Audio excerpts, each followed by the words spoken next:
welcome back. This is a standard Slayer exciter with the standard Slayer exciter circuit. This is my second Slayer exciter. It's the pickup coil. As you can see, it's probably, I reckon, 3 meters away from the other coil. Today I want to demonstrate something peculiar that I found, and I hope that someone will be able to replicate it. Now, I've tried this in every way, shape or form, and it only works in a certain configuration. So I'm going to go through that with you so that you can have a go at it. The first thing you need to do is to add a top load. Only works with a top load, not a ball, not anything that goes to earth, but an actual working top load. For example, a light, that one. In fact, I found that the laser works best. So I'm going to connect that up. Okay, we have our Slayer exciter powered up with the battery.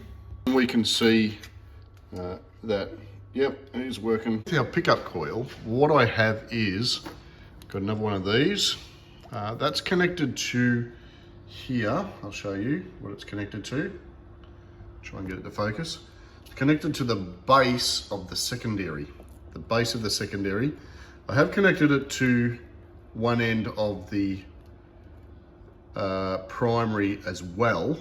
It seems to make a little bit of difference, but not a lot, and you'll understand why it makes a little bit of difference by the time I'm finished doing this demonstration.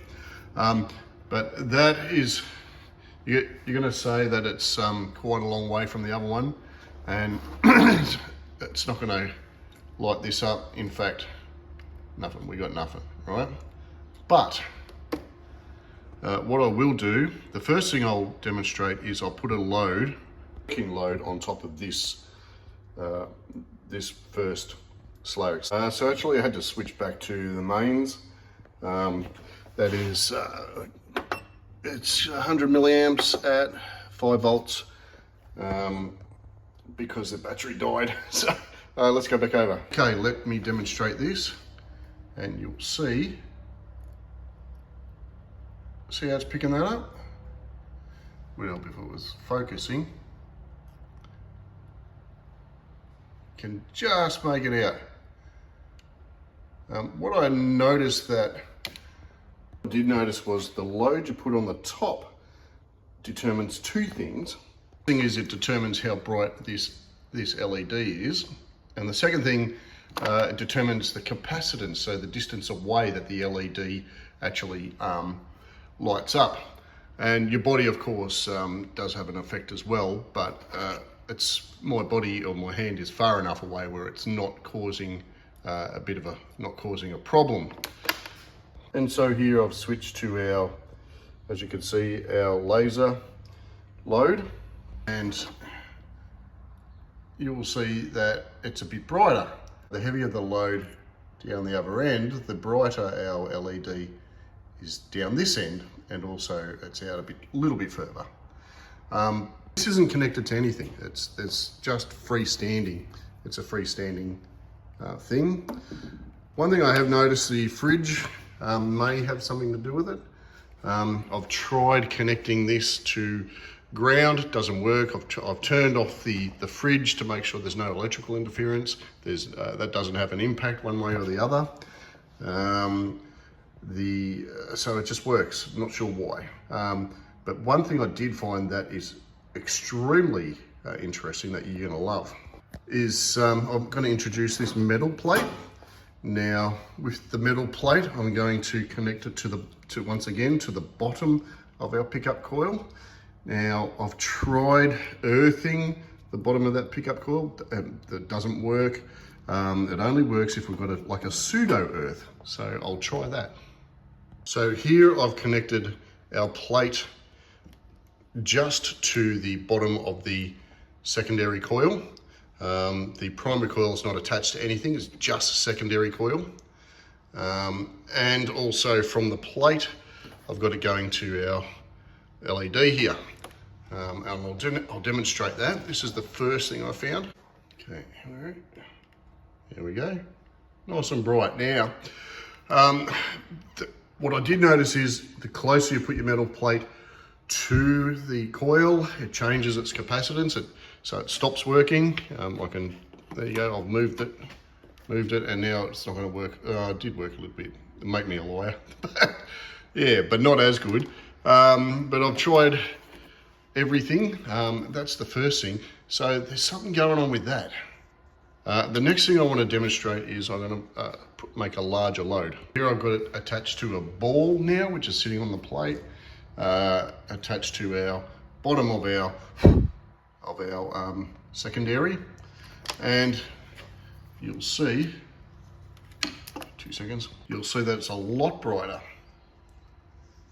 Where are we? Okay, and the capacitance point is further away.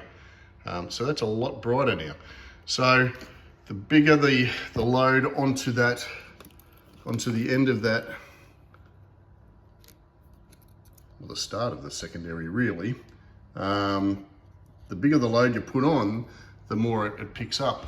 The closer you put that to the coil, the more it interferes with it, and it doesn't work. The thing is, I've tried connecting this, or the plate or the ball, to earth on the tap. It doesn't work, it stops working. It's got to be a pseudo type earth, I guess, or something. But yeah, that's hugely interesting. And so finally here you can see I've switched to a very large pseudo earth, not touching any earth. It does make a little bit of a difference to the distance for capacitance. The light shining is maybe a little bit brighter, but really not much at all. And I think that's more to do with the distance and the amount of energy I put into the primary. The other thing I've noticed is that it doesn't actually consume any of the original's energy. That is that one over there. The current and the voltage doesn't change, so I reckon I could probably have 100 of these sitting around the place. I'll show you something else that's interesting. Okay, so I've changed the orientation of our large metal plate, and if anything, it's made it not much difference, probably still the same, to be honest. Anyway, it's bright enough. Now finally what I'll do is I'll crank this up a little bit, and voltage will go to 6 volts. That's about the threshold, I think, for that little 2N2222. And let's see if there's any difference in the intensity of the light. Hang on a sec. Here we go. And I think there is a little bit, not much.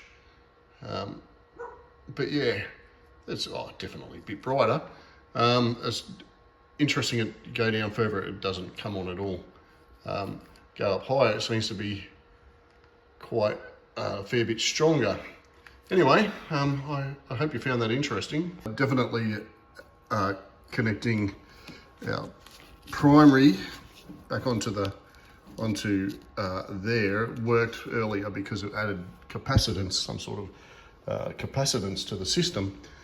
And that's why the bigger the surface area, the better the result, to a certain extent, depending on your output of your other Slayer exciter.